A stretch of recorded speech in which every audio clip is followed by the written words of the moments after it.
माता की, भारत माता की जय। मां भद्रकाली, भद्रकाली अम्मवारी महत्यानिकी सम्मक्का सारलम्मा पौरुषानिकी रानी रुद्रमा पराक्रमानिकी प्रख्याति गांचिना वरंगल को रावणम संतोषंगा उंदी।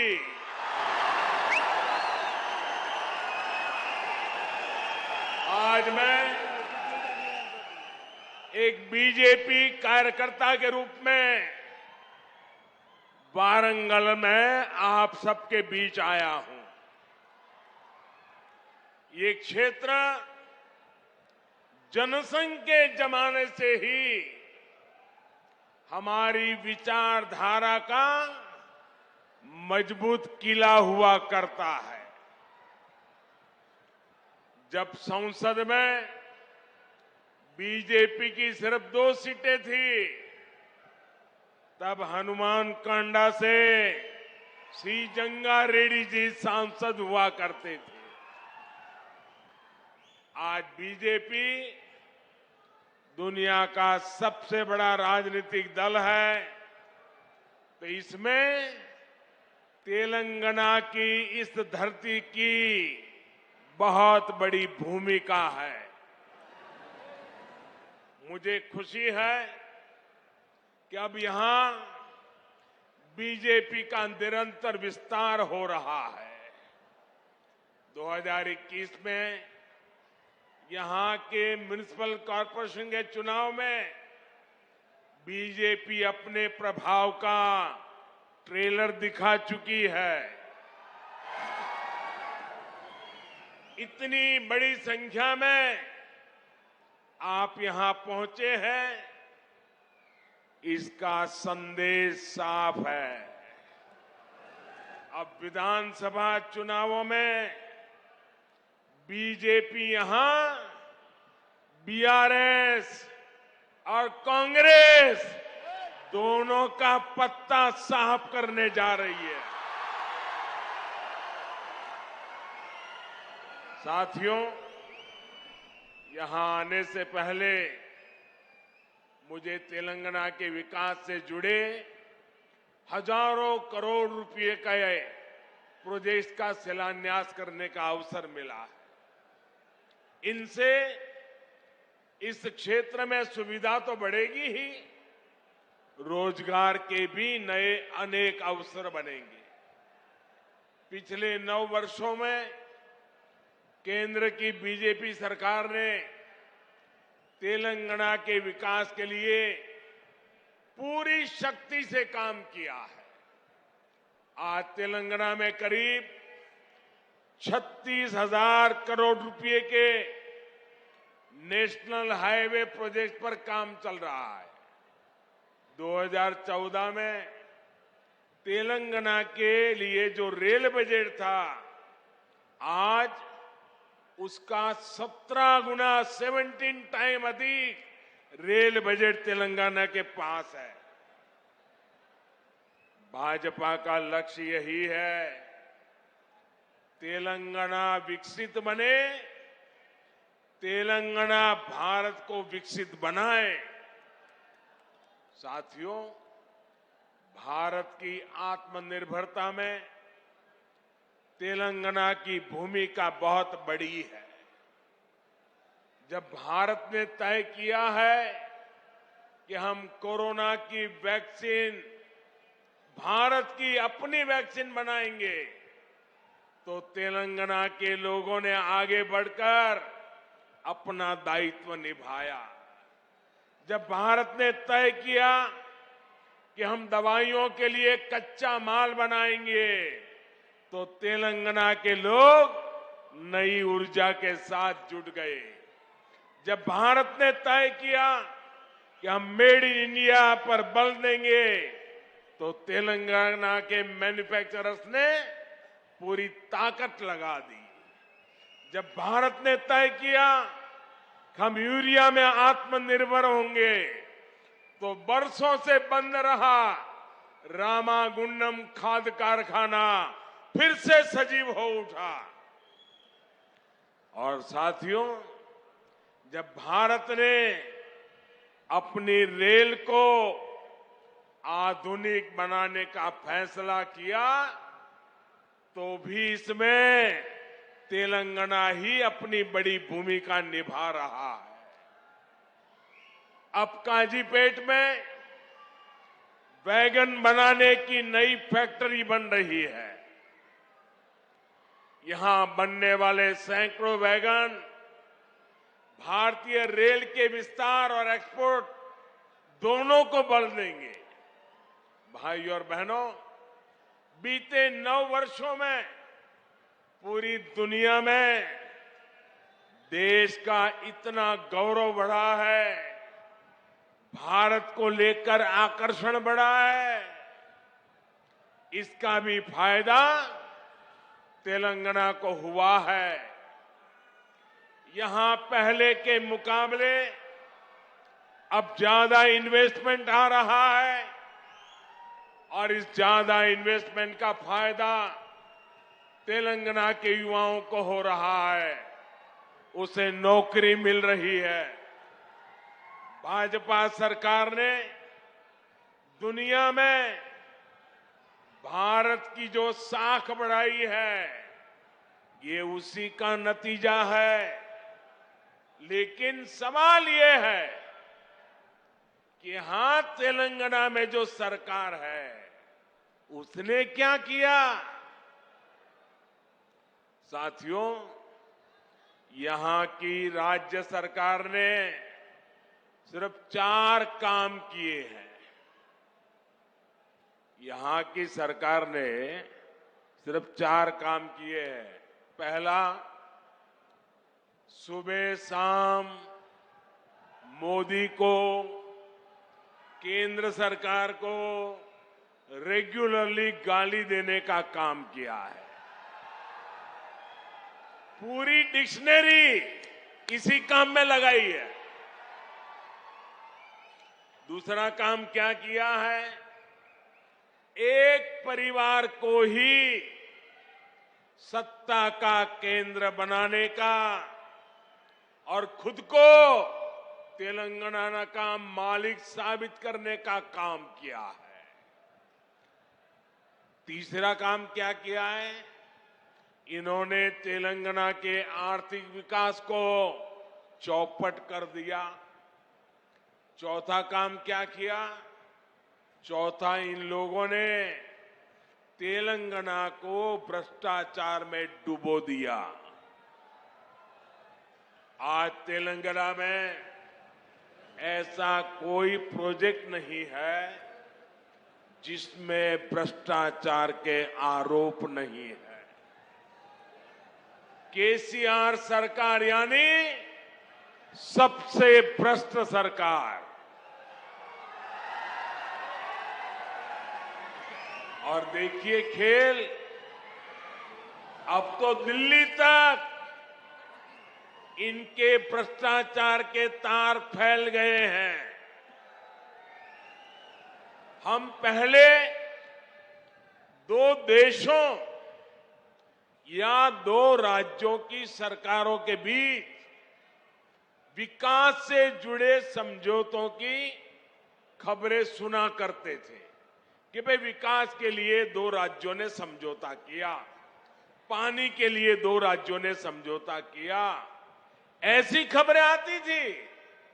लेकिन ये पहली बार हुआ है जब 2 राजनीतिक दलों और 2 राज्य सरकारों के बीच भ्रष्टाचार की डील के आरोप लगे हैं। ये दुर्भाग्य है कि जिस तेलंगाना के लिए जनता ने इतना संघर्ष किया, इतने बलिदान दिए, उस जनता को ऐसे दिन देखने की नौबत आई है। और साथियों, मैं एक और बात कहूंगा, यहां सत्ता में जो परिवार बैठा है, जो करोड़ों को घोटालों में लिप्त है,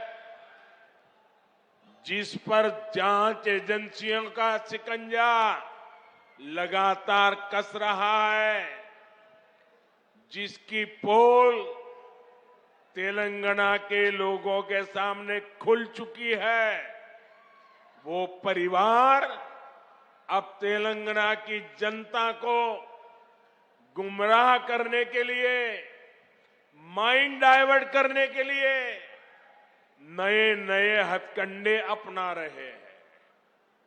आपको इन हथकंडों से, इनकी चालबाजियों से सावधान रहना है।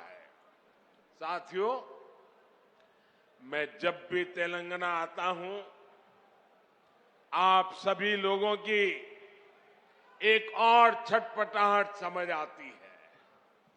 आप लोगों ने कभी नहीं सोचा था कि एक दिन इस तरह परिवारवादी राजनीति के शिकंजे में हमारा तेलंगाना फंस जाएगा।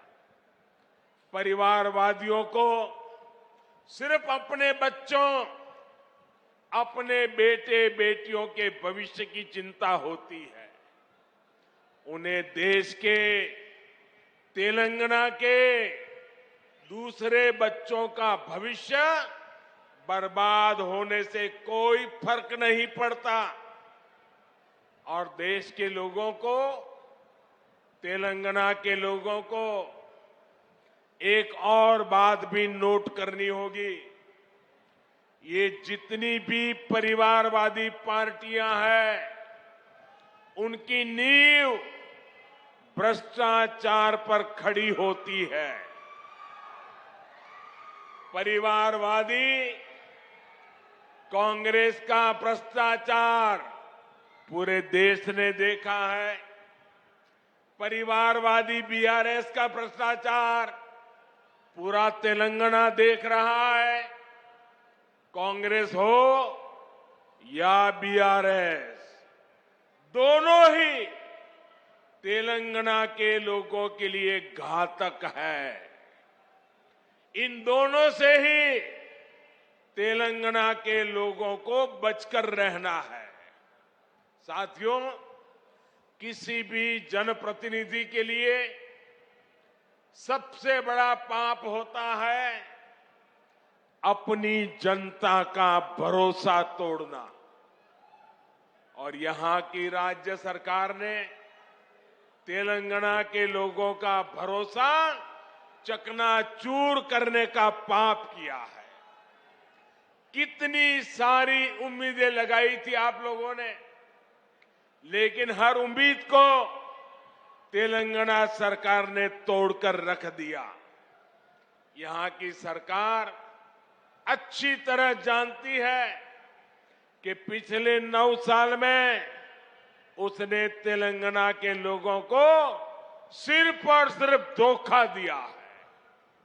उसने राज्य में एक के बाद एक भर्ती घोटाले करके यहां के युवाओं के साथ विश्वासघात किया है।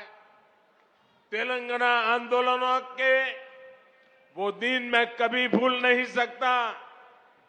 कितनी बड़ी बड़ी बातें कही गई थी कि हम यहां लाखों भर्तियां करेंगे, युवाओं को सरकारी नौकरी देंगे, लेकिन आपको इन लोगों ने सिर्फ और सिर्फ झूठ ही दिया है।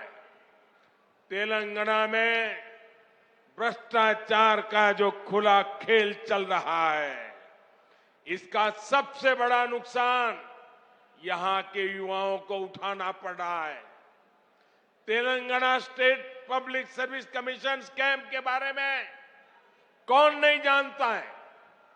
पिछले 9 वर्षों से तेलंगाना के लाखों नौजवान सरकारी भर्तियों का इंतजार कर रहे हैं, लेकिन यहां की सरकार ने सरकारी नौकरियों को अपने नेताओं की तिजोरी भरने का माध्यम बना दिया है।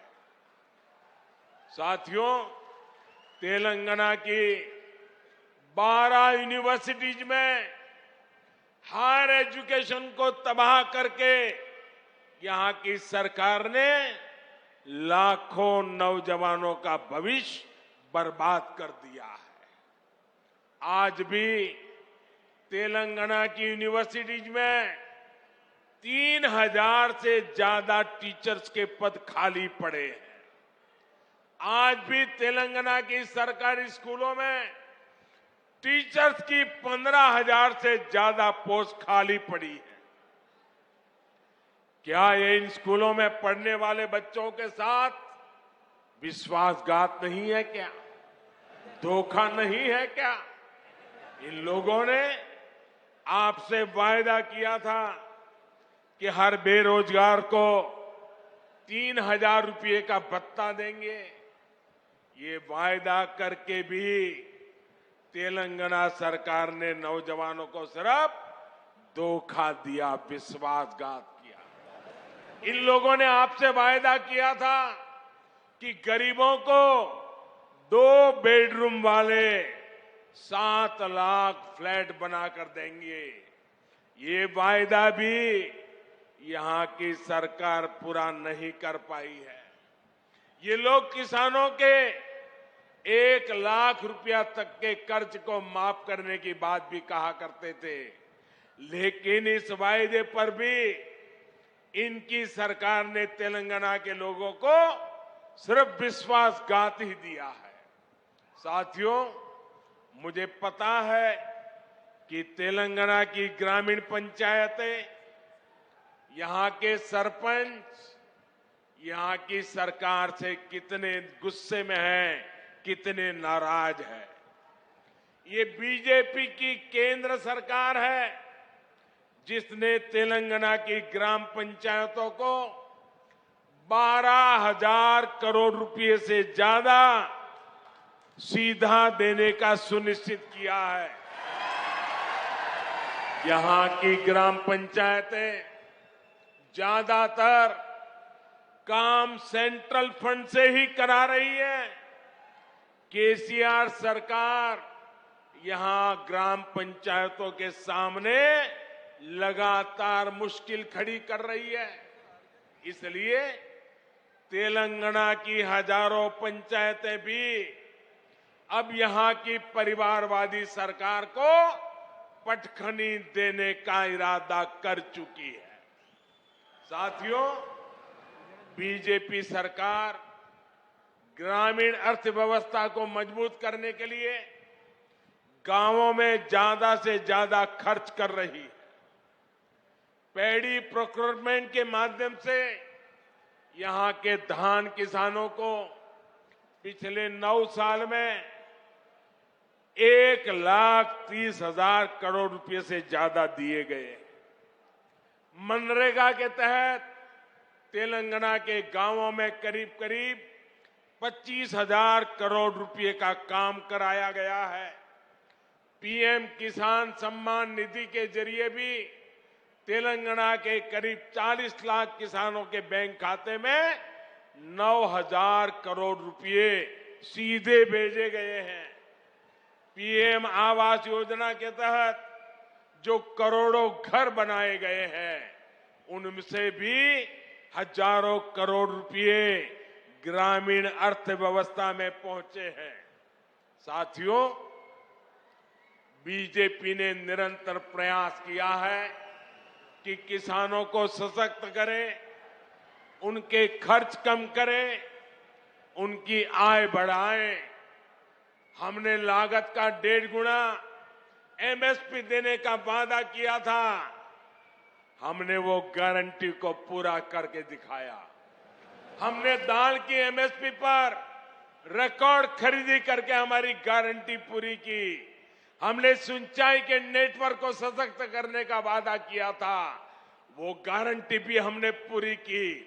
किसानों को कोल्ड स्टोरेज की दिक्कत ना हो, इसके लिए दुनिया का सबसे बड़ी भंडारण योजना पर पूरा काम हो रहा है।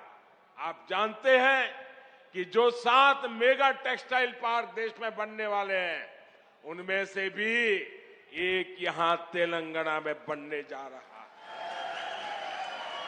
इन सभी प्रयासों का लाभ यहां के किसानों को होगा, हमारे कॉटन ग्रोवर किसानों को होगा।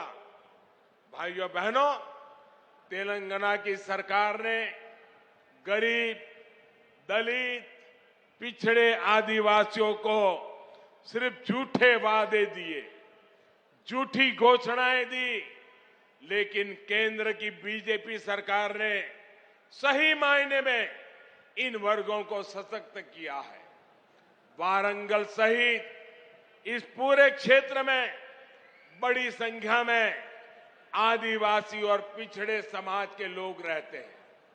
पहले की सरकारों में हमारे आदिवासी भाई बहनों के साथ सौतेला व्यवहार किया जाता था। सड़कें हो, पीने का पानी हो, स्कूल हो, अस्पताल हो, हमारे ट्राइबल भाई बहन का नंबर सबसे अंत में आता था।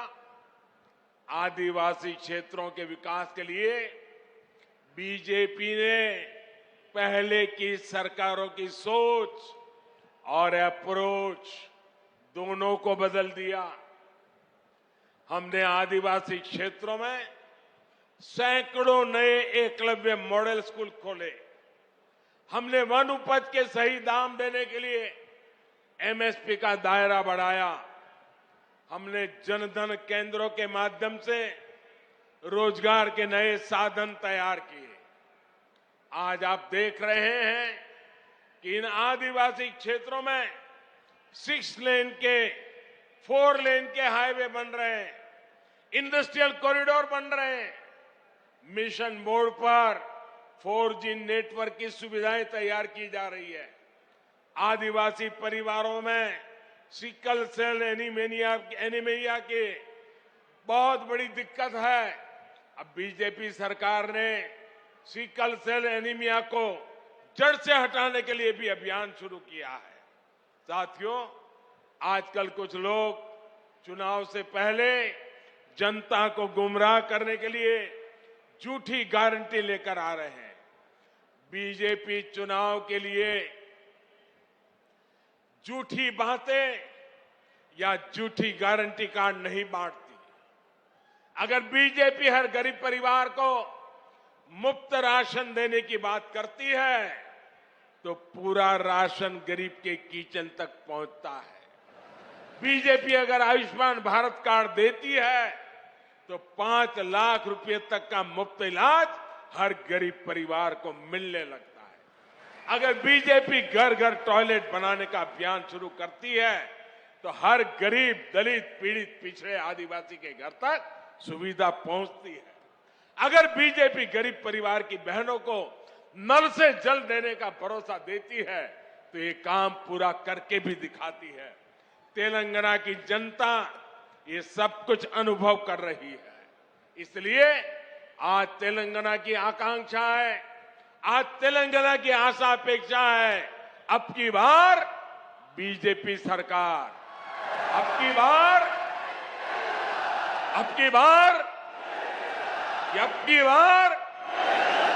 यही भाव मैं यहां वारंगल में देख रहा हूं, पूरे तेलंगाना में देख रहा हूं। भाइयों बहनों, ये बड़ी संख्या में आपकी मौजूदगी हैदराबाद में उस परिवार की नींद हराम कर रही है। और मैं देख रहा हूं, अब तेलंगाना के लोगों ने भाजपा की सरकार बनाने का फैसला कर लिया है। मैं फिर एक बार आप सबको बहुत बहुत शुभकामनाएं देता हूं। बहुत बहुत धन्यवाद। मेरे साथ बोलिए भारत माता की। दोनों हाथ ऊपर करके पूरी ताकत से बोलिए भारत माता की जय, भारत माता की जय, भारत माता की जय।